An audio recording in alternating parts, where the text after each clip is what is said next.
Hey you.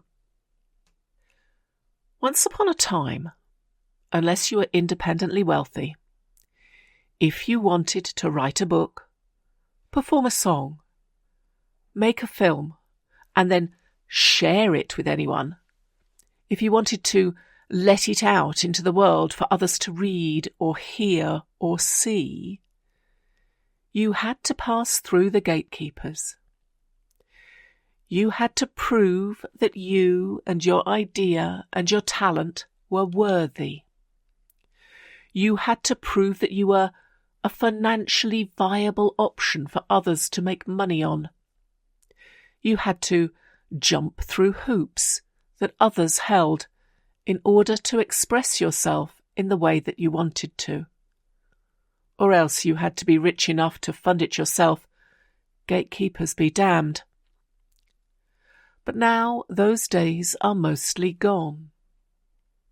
And if the gatekeepers still guard the top echelons of the creative world, at least there are other entrances, with more welcoming concierges, gates that are flung wide open and welcoming, and which the rest of us, the non-chosen few, can walk through, regardless of the depths of our pockets. The democratisation of art and creativity in general is a modern reality. The internet and technology and the lowering of costs have all come together to place not only the tools of creation, but also of dissemination in the hands of the rank amateur. And I have to say, I love it. Creativity and access to an audience is no longer the sole domain of the chosen few, the already rich, the nepo baby, or the unbelievably lucky. These days, we all have access to them. Access to the means of production and also the means of dissemination. To recording and printing, to filming and editing, and also of finding your audience and of sharing with people who might genuinely like what you do, not just your mum. We can now all write a book and have it printed, see it in tangible form, hold it physically in our hands, give it to our parents or our kids, or just stick it quietly on our shelves to give us joy. We can all have a multitude of pictures of our lives, not just those people who can afford a painter to immortalise us, or a well-meaning street photographer to snap what they think is important about the way we live. No, now it's our lives telling our stories, our way. We can all make silly little videos and watch them on our own TV. And sometimes, just sometimes, we can even turn our efforts into things that make us money. But mostly not. And that's okay. Yes, I hear people say, but what about the quality? And I say, what about it? Quality comes in two sorts. The inherent competence of something that is in-baked and which anyone can judge. You know the sort of thing. Whether the words are in the right order for the language in question, whether they are spelled right, the grammar is accurate, the format is true to its definition. Whether the singer is on key, the tempo is consistent, the musicians actually play together. Whether the film has the right frame rate, the sound is audible and free from distortion. Whether the perspective in a painting is more or less accurate. All these things you can judge, I can judge, we can all judge and mostly be right.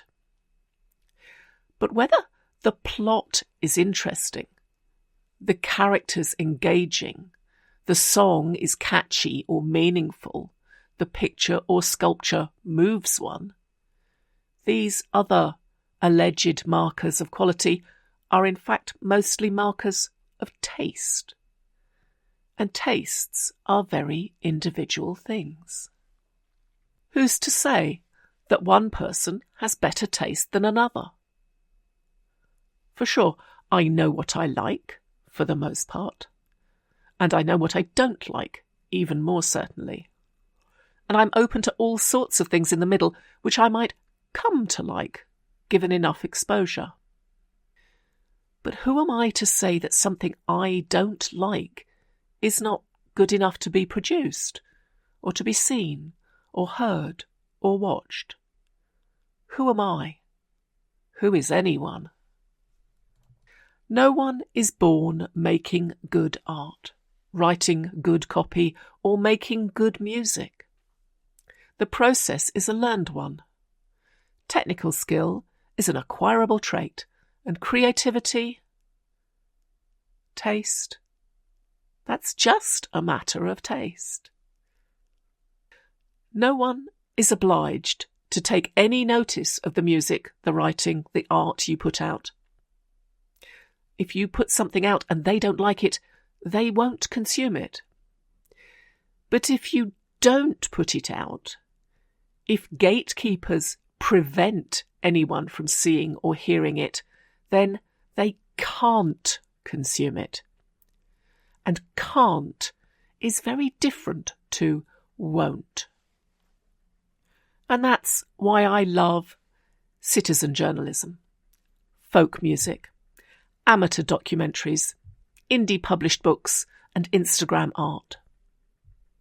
I freely admit that in my own personal opinion, a massive amount of the stuff that amateurs produce is indeed a load of old rubbish. I wouldn't give it shelf space or watch time. But so what? That's not the point. They can't get good without going through being bad. And just because I don't like something doesn't mean that somebody else won't. I mean, I can't stand punk rock. I don't like Wuthering Heights, and the Coen brothers films bore the hell out of me. And yet I'm told they're all brilliant in their own way. And that's just taste. And taste is an individual concern, not a license to impose rules and strictures and limitations on others.